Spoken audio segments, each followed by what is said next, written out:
सत श्री अकाल सारिਆਂ ਨੂੰ।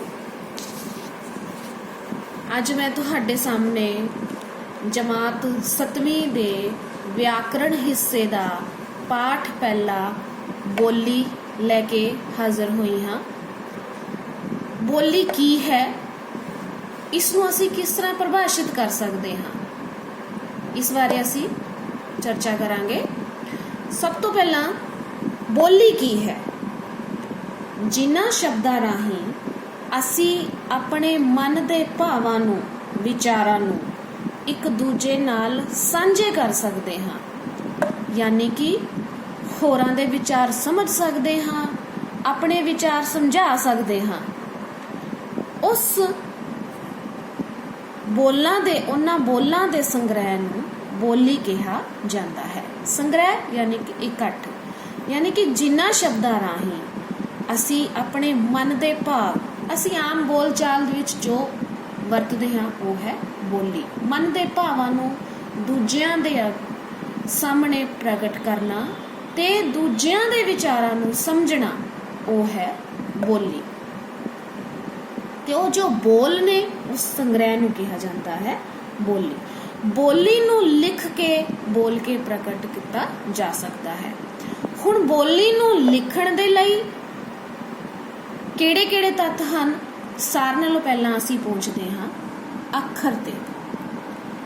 ਅੱਖਰ ਹਿੰਦੀ ਵਿੱਚ ਜਿਸ ਨੂੰ ਅਕਸ਼ਰ ਕਿਹਾ ਜਾਂਦਾ ਹੈ, ਅੰਗਰੇਜ਼ੀ ਵਿੱਚ ਜਿਸ ਨੂੰ ਅਲਫਾਬੈਟ ਕਿਹਾ ਜਾਂਦਾ ਹੈ, ਪੰਜਾਬੀ ਵਿੱਚ ਉਸ ਨੂੰ ਕਿਹਾ ਜਾਂਦਾ ਹੈ ਅੱਖਰ। ਹੁਣ ਅੱਖਰ ਕੀ ਹੈ? ਅੱਖਰ ਉਹ ਖਾਸ ਚਿੰਨ੍ਹ ਹਨ ਜੋ ਬੋਲੀ ਨੂੰ ਲਿਖਣ ਦੇ ਲਈ ਵਰਤੇ ਜਾਂਦੇ ਹਨ। ਜਿਸ ਤਰ੍ਹਾਂ ਦੇਖੋ, ਅਸੀਂ ਹਿੰਦੀ ਨੂੰ ਲਿਖਣ ਦੇ ਲਈ ਐ, ਆ ਆਦਿ ਕੈ, ਖੈ ਇਸ ਤਰ੍ਹਾਂ ਦੇ ਅਸੀਂ ਚਿੰਨ੍ਹ ਇਸਤੇਮਾਲ ਕਰਦੇ ਹਾਂ। ਇਹ ਹਨ ਹਿੰਦੀ ਦੇ ਅੱਖਰ। ਅੰਗਰੇਜ਼ੀ ਨੂੰ ਲਿਖਣ ਲਈ ਏ, ਬੀ, ਸੀ, ਡੀ यानी A to Z इन्हां खास चिन्हां का इस्तेमाल करते हाँ। ये हन अंग्रेजी दे अखर। उस तरह पंजाबी नूं लिखण लई असी ऊड़ा, ऐड़ा यानी कि 35 अखरी का इस्तेमाल करते हाँ। ये हन पंजाबी दे अखर। हुण अखर की है, जिन्हां खास चिन्हां नाल ਅਸੀਂ ਬੋਲੀ ਨੂੰ ਲਿਖ ਸਕਦੇ ਹਾਂ ਉਹ ਹਨ ਅੱਖਰ। ਅੱਖਰ ਤੋਂ ਬਾਅਦ ਅਸੀਂ ਚੱਲਦੇ ਹਾਂ ਸ਼ਬਦ। ਸ਼ਬਦ ਕੀ ਹਨ? ਸ਼ਬਦ ਹਨ ਅੱਖਰਾਂ ਅਤੇ ਲਗਾਂ ਮਾਤਰਾਵਾਂ ਦੇ ਜੋੜ ਨੂੰ ਸ਼ਬਦ ਕਿਹਾ ਜਾਂਦਾ ਹੈ। ਅੱਖਰਾਂ ਦਾ ਜੋੜ ਜਿਸ ਤਰ੍ਹਾਂ ਕੱਕਾ, ਲੱਲਾ, मम्मा, कलम। कक्का एक अखर है, लल्ला एक अखर है, मम्मा एक अखर है। ये हो गया अखरां दा जोड़ जिस दे विच दो या दो तो वध अखरां दा जोड़ होवे या अखर होण नाल लगा मात्रावां होण। हुण कलम नूं असी कलाम लिख सकते हाँ। इस दे विच कक्का अखर है, लल्ला अखर है, कन्ना लगा मात्रा हो गई, मम्मा अखर है कलाम। तो शब्द की है अखरां, लगा अते लगा अखरां दे जोड़ नाल जो धुनी जो आवाज पैदा हुंदी है वो है शब्द। अगे असीं आउंदे हां वाक। वाक की है? वाक दो या दो तो वध शब्दां दे जोड़ तो जो पूरी गल बनती है उसनूं वाक कहा जाता है। ते वाक दा एक अर्थ ये भी है कि ओह जिहड़ी गल बनती है ओह अर्थ भरपूर होवे, यानी कि दो या दो तो वध शब्दां दे मेल तो जो पूरी गल बनती है, जिस दे पूरे पूरे अखर होण, अर्थ होण, उसनूं कहा जाता है वाक। जिवें मैं स्कूल ਚੱਲਿਆ ਹਾਂ, ਇਸ ਦੇ ਵਿੱਚ ਅਸੀਂ ਇਹ ਸਮਝਾ ਰਹੇ ਹਾਂ ਕਿ ਮੈਂ ਸਕੂਲ ਜਾ ਰਿਹਾ ਹਾਂ, ਜਿਸ ਦੇ ਵਿੱਚ ਮੈਂ ਇੱਕ ਸ਼ਬਦ ਹੈ, ਸਕੂਲ ਇੱਕ ਸ਼ਬਦ ਹੈ, ਚੱਲਿਆ ਹਾਂ ਇੱਕ ਸ਼ਬਦ ਹੈ। ਤਾਂ ਬੋਲੀ ਦੇ ਵਿੱਚ 3 ਹਿੱਸੇ ਨੇ, ਅੱਖਰ, ਸ਼ਬਦ, ਵਾਕ।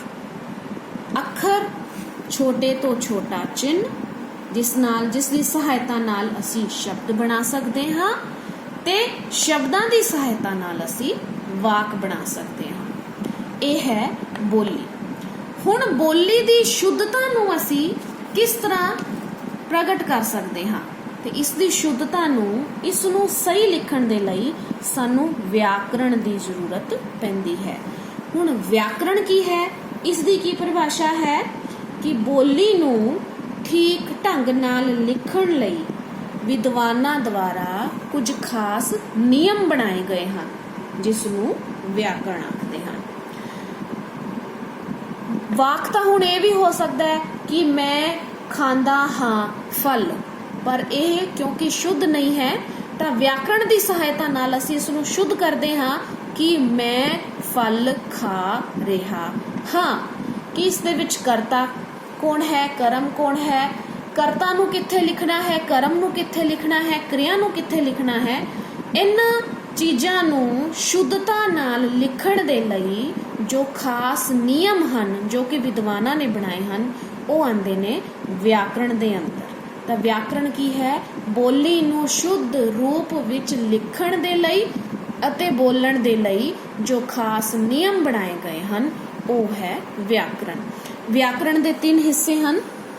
ਪਹਿਲਾ ਹੈ ਵਰਣਬੋਧ, ਦੂਜਾ ਹੈ ਸ਼ਬਦਬੋਧ, ਤੀਜਾ ਹੈ ਵਾਕਬੋਧ। ਵਰਣਬੋਧ ਜਿਸ ਦੇ ਵਿੱਚ ਵਿਆਕਰਣ ਦਾ ਉਹ ਭਾਗ ਜਿਸ ਦੇ ਵਿੱਚ ਅੱਖਰਾਂ, ਲਗਾਂ ਤੇ ਲਗਾਂ ਅੱਖਰਾਂ ਦੇ ਰੂਪ ਨੂੰ ਉਹਨਾਂ ਤੋਂ ਸ਼ੁੱਧ ਸ਼ਬਦ ਬਣਾਉਣ ਦੇ ਨਿਯਮ ਦੱਸੇ ਜਾਂਦੇ ਹਨ। ਅੱਖਰ ਊੜਾ ਐੜਾ, ਲਗਾਂ ਕੰਨਾ ਸਿਹਾਰੀ ਬਿਹਾਰੀ, ਲਗਾਂ ਅੱਖਰ ਬਿੰਦੀ ਟਿੱਪੀ ਅਦਕ, ਇਹਨਾਂ ਬਾਰੇ ਅਸੀਂ 6ਵੀਂ ਜਮਾਤ ਵਿੱਚ ਪੜ੍ਹਿਆ ਹੈ।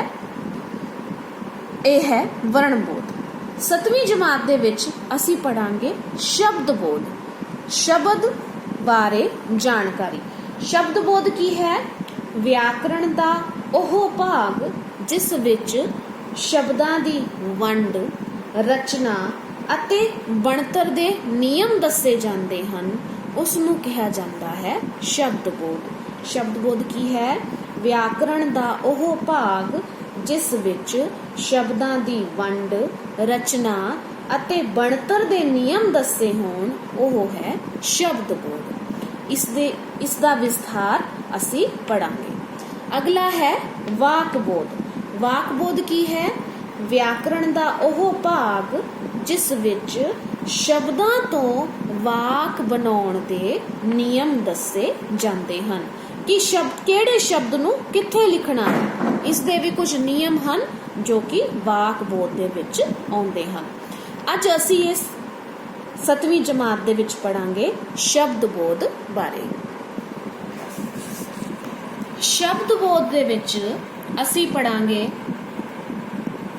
ਸ਼ਬਦ ਜੋ ਨੇ ਉਹ 8 ਪ੍ਰਕਾਰ ਦੇ ਹੁੰਦੇ ਨੇ। ਪਹਿਲਾ ਹੈ ਨਾਂਵ, ਦੂਜਾ ਪੜਨਾਂਵ, ਤੀਜਾ ਵਿਸ਼ੇਸ਼ਣ, ਚੌਥਾ ਕਿਰਿਆ, ਪੰਜਵਾਂ ਕਿਰਿਆ ਵਿਸ਼ੇਸ਼ਣ, ਛੇਵਾਂ ਸੰਬੰਧਕ, ਸੱਤਵਾਂ ਯੋਜਕ, ਅੱਠਵਾਂ ਵਿਸਮਕ।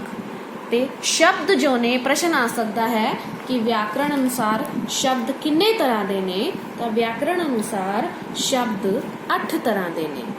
ਹੁਣ ਅਸੀਂ ਪੜ੍ਹਦੇ ਹਾਂ ਨਾਮ। ਨਾਮ ਕੀ ਹੈ? ਜਿਨ੍ਹਾਂ ਨੂੰ ਅਸੀਂ ਨਾਮ ਦੇ ਨਾਲ ਬੁਲਾ ਸਕਦੇ ਹਾਂ, ਜਿਨ੍ਹਾਂ ਨੂੰ ਅਸੀਂ ਨਾਮ ਦੇ ਸਕਦੇ ਹਾਂ, ਉਹ ਹੈ ਨਾਮ। ਐਨੀ ਨੇਮਿੰਗ ਵਰਡ, ਜਿਵੇਂ ਕੁਰਸੀ, ਮੇਜ਼, ਚੌਕ, ਬਲੈਕ ਬੋਰਡ, ਸੁਨੀਲ, ਕੰਚਨ, ਮਨਪ੍ਰੀਤ, ਭਾਰਤ, ਭਾਵ ਇਹੋ ਜਿਹੇ ਨਾਮ ਜਿਨ੍ਹਾਂ ਨੂੰ ਅਸੀਂ ਨਾਮ ਦੇ ਨਾਲ, ਜੋ ਸ਼ਬਦ, ਇਸ ਦੀ ਪਰਿਭਾਸ਼ਾ ਕੀ ਹੈ? ਜੋ ਸ਼ਬਦ ਕਿਸੇ ਵਸਤੂ, ਕਿਸੇ ਵਿਅਕਤੀ, ਕਿਸੇ ਸਥਾਨ ਜਾਂ ਕਿਸੇ ਭਾਵ ਬਾਰੇ ਦੱਸੇ ਉਸ ਨੂੰ ਨਾਮ ਕਿਹਾ ਜਾਂਦਾ ਹੈ।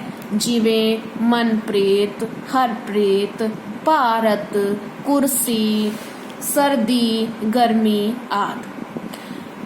ਅਗਲਾ ਹੈ ਪੜਨਾਮ। ਪੜਨਾਮ ਕੀ ਹੈ? ਜੋ ਸ਼ਬਦ ਨਾਮ ਦੀ ਥਾਂ ਤੇ ਵਰਤੇ ਜਾਂਦੇ ਹਨ ਉਹਨਾਂ ਨੂੰ ਪੜਨਾਮ ਕਿਹਾ ਜਾਂਦਾ ਹੈ। ਜਿੱਦਾਂ ਤੁਸੀਂ ਇਹ ਵੇਖੋ ਕਿ ਅਸੀਂ ਕਿਸੇ ਦੇ ਬਾਰੇ ਪ੍ਰਸਤਾਵ ਲਿਖਦੇ ਹਾਂ, ਲੇਖ ਲਿਖਦੇ ਹਾਂ, ਤਾਂ ਮੰਨ ਲਓ ਕਿ ਅਸੀਂ ਗਊ ਦਾ ਪ੍ਰਸਤਾਵ ਲਿਖਦੇ ਹਾਂ ਤਾਂ ਉਸ ਦੇ ਵਿੱਚ ਅਸੀਂ ਗਊ ਇੱਕ ਪਾਲਤੂ ਜਾਨਵਰ ਹੈ ਸ਼ੁਰੂ ਕਰਦੇ ਹਾਂ। ਉਸ ਤੋਂ ਬਾਅਦ ਅਸੀਂ ਕੀ ਲਿਖਦੇ ਹਾਂ ਕਿ ਉਸ ਦੀਆਂ 4 ਲੱਤਾਂ ਹਨ। ਤਾਂ ਗਊ ਦੀ ਥਾਂ ਤੇ ਜੋ ਸ਼ਬਦ ਉਸ ਆਇਆ ਹੈ ਉਹ ਹੈ ਪੜਨਾਮ। ਪੜਨਾਮ ਜੋ ਸ਼ਬਦ ਨਾਮ ਦੀ ਥਾਂ ਤੇ ਵਰਤੇ ਜਾਂਦੇ ਹਨ ਉਸ ਨੂੰ ਪੜਨਾਮ ਕਿਹਾ ਜਾਂਦਾ ਹੈ। ਜਿਵੇਂ ਉਸ, ਮੈਂ, ਤੂੰ, ਤੁਸੀਂ ਆਦਿ।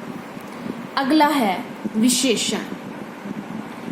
ਜੋ ਸ਼ਬਦ ਨਾਮ ਜਾਂ ਪੜਨਾਮ ਦੀ ਵਿਸ਼ੇਸ਼ਤਾ ਦੱਸਣ ਉਸ ਨੂੰ ਵਿਸ਼ੇਸ਼ਣ ਕਿਹਾ ਜਾਂਦਾ ਹੈ। ਵਿਸ਼ੇਸ਼ਤਾ ਦੇ ਵਿੱਚ ਗੁਣ, ਔਗੁਣ, ਗਿਣਤੀ, ਮਿਣਤੀ ਕੁਝ ਵੀ ਹੋ ਸਕਦਾ ਹੈ। ਯਾਨੀ ਕਿ ਜੋ ਸ਼ਬਦ ਨਾਮ ਜਾਂ ਪੜਨਾਮ ਦੀ ਵਿਸ਼ੇਸ਼ਤਾ ਦੱਸਣ ਉਸ ਨੂੰ ਵਿਸ਼ੇਸ਼ਣ ਕਿਹਾ ਜਾਂਦਾ ਹੈ। ਜਿਵੇਂ ਸੋਹਣਾ, ਮੁੰਡਾ ਬਹੁਤ ਸੋਹਣਾ ਹੈ ਤਾਂ ਮੁੰਡੇ ਦੀ ਕੀ ਵਿਸ਼ੇਸ਼ਤਾ ਹੈ? ਸੋਹਣਾ। ਮਿੱਠਾ, ਅੰਬ ਬਹੁਤ ਮਿੱਠਾ ਸੀ ਤਾਂ ਮਿੱਠਾ ਕੀ ਹੈ? ਉਸ ਅੰਬ ਦੀ ਵਿਸ਼ੇਸ਼ਤਾ ਹੈ। ਅੰਬ ਕੀ ਹੈ? ਨਾਮ ਹੈ। ਅੱਗੇ ਆਉਂਦੇ ਹਾਂ ਅਸੀਂ ਕਿਰਿਆ ਤੇ। ਕਿਰਿਆ ਜਿਸ ਸ਼ਬਦਾਂ ਨਾਲ, ਜਿਨ੍ਹਾਂ ਸ਼ਬਦਾਂ ਨਾਲ ਸਾਨੂੰ ਕਿਸੇ ਕੰਮ ਦਾ ਹੋਣਾ, ਕਰਨਾ ਜਾਂ ਹੋ ਜਾਣਾ ਪਤਾ ਲੱਗੇ ਉਸ ਨੂੰ ਕਿਰਿਆ ਕਿਹਾ ਜਾਂਦਾ ਹੈ। ਜਿਵੇਂ ਮੈਂ ਕੱਲ ਸਕੂਲ ਜਾਵਾਂਗੀ। ਜਾਵਾਂਗੀ ਕੀ ਹੈ? ਕਿਰਿਆ ਹੈ। ਮੈਂ ਰੋਟੀ ਖਾਣੀ ਹੈ। ਖਾਣੀ ਕਿਰਿਆ ਹੈ। ਮੈਂ ਕਲਾਸ ਵਿੱਚ ਪੜ੍ਹਾ ਰਹੀ ਹਾਂ। ਪੜ੍ਹਾਉਣਾ ਕੀ ਹੈ? ਕਿਰਿਆ ਹੈ। ਅੱਗੇ ਆਉਂਦੇ ਹਾਂ ਅਸੀਂ ਕਿਰਿਆ ਵਿਸ਼ੇਸ਼ਣ। ਕਿਰਿਆ ਵਿਸ਼ੇਸ਼ਣ, ਕਿਰਿਆ ਵੀ ਤੁਸੀਂ ਸਮਝ ਲਿਆ, ਵਿਸ਼ੇਸ਼ਣ ਵੀ ਤੁਸੀਂ ਸਮਝ ਲਿਆ। ਹੁਣ ਇਹਨਾਂ ਦੋਨਾਂ ਦਾ ਜੋ ਮਿਸ਼ਰਣ ਹੈ ਉਹ ਹੈ ਕਿਰਿਆ ਵਿਸ਼ੇਸ਼ਣ। ਜੋ ਸ਼ਬਦ ਕਿਰਿਆ ਦੀ ਵਿਸ਼ੇਸ਼ਤਾ ਦੱਸਣ ਉਸ ਨੂੰ ਕਿਰਿਆ ਵਿਸ਼ੇਸ਼ਣ ਕਿਹਾ ਜਾਂਦਾ ਹੈ। ਜਿਵੇਂ ਹਵਾ ਬਹੁਤ ਹੌਲੀ ਹੌਲੀ ਵਗ ਰਹੀ ਹੈ। ਹਵਾ ਵਗ ਰਹੀ ਹੈ ਪਰ ਕਿਸ ਤਰ੍ਹਾਂ ਵਗ ਰਹੀ ਹੈ? ਹੌਲੀ ਹੌਲੀ। ਹੌਲੀ ਹੌਲੀ ਕੀ ਹੋ ਗਿਆ? ਕਿਰਿਆ ਵਿਸ਼ੇਸ਼ਣ ਜੋ ਕਿ ਕਿਰਿਆ ਦੀ ਵਿਸ਼ੇਸ਼ਤਾ ਦੱਸੇ। ਅਗਲਾ ਹੈ ਸੰਬੰਧਕ। ਸੰਬੰਧ, ਸੰਬੰਧ ਯਾਨੀ ਕਿ ਰਿਸ਼ਤਾ। ਜੋ ਸ਼ਬਦ ਨਾਮ ਜਾਂ ਪੜਨਾਮ ਦਾ ਕਿਸੇ ਕਿਰਿਆ ਜਾਂ ਵਿਸ਼ੇਸ਼ਣ ਨਾਲ ਸੰਬੰਧ ਦੱਸਣ ਉਸ ਨੂੰ ਸੰਬੰਧਕ ਕਿਹਾ ਜਾਂਦਾ ਹੈ। ਜਿਵੇਂ ਦਾ, ਦੇ, ਦੀ ਆਦਿ। ਜਿਵੇਂ ਮੈਂ ਸਰਦਾਰਾਂ ਦੀ ਕੁੜੀ ਹਾਂ ਤਾਂ ਜੋ ਦੀ ਹੈ ਉਹ ਸੰਬੰਧਕ ਹੈ। ਉਹ ਕਿਸ ਦਾ ਸੰਬੰਧ ਦੱਸ ਰਿਹਾ ਹੈ? ਕੁੜੀ ਦਾ ਸੰਬੰਧ ਦੱਸ ਰਿਹਾ ਹੈ ਸਰਦਾਰਾਂ ਦੇ ਨਾਲ ਕਿ ਮੈਂ ਸਰਦਾਰਾਂ ਦੀ ਕੁੜੀ ਹਾਂ। ਅਗਲਾ ਹੈ ਯੋਜਕ।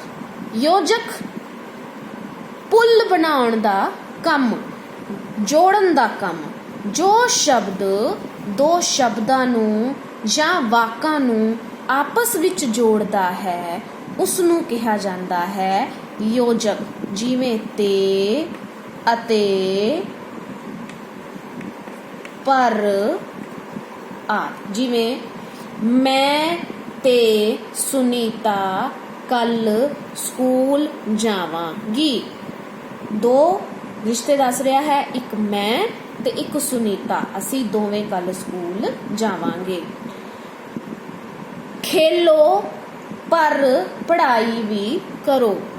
खेलो पर पढ़ाई भी करो। जो पर शब्द है यह दो भावनावां नूं आपस विच जोड़ रहा है। अगे आउंदे हां असीं विस्मक ते। विस्मक इहो जिहे शब्द हन जो कि साडे मन दे भावां नूं प्रगट करदा है। साडे मन दे विच खुशी है, गमी है, हैरानी है, लाचारी है। उन्हां शब्दां नूं प्रगट करन लई असीं विस्मक शब्दां दा इस्तेमाल करदे हां, जिवें है जो कि हैरानी नूं प्रदर्शित कर रहा है, कल छुट्टी है। हाय, हाय शब्द की है? यह साडे दुख नूं, साडी बेबसी नूं प्रदर्शित करता है। वाह, वाह जो है ये साडी खुशी नूं प्रदर्शित करता है। तां यह सी शब्दां दे प्रकार जो कि 8 तरह दे ने। उम्मीद करदी हां तुहानूं समझ आउण दे विच मेरे कोलों अपनी पूरी समर्था दे नाल मैं समझाया होना। जे तुसीं मैनूं कोई सुझाव देना चाहुंदे हो तां मैनूं उन्हां सुझावां दा इंतजार रहेगा। धन्नवाद।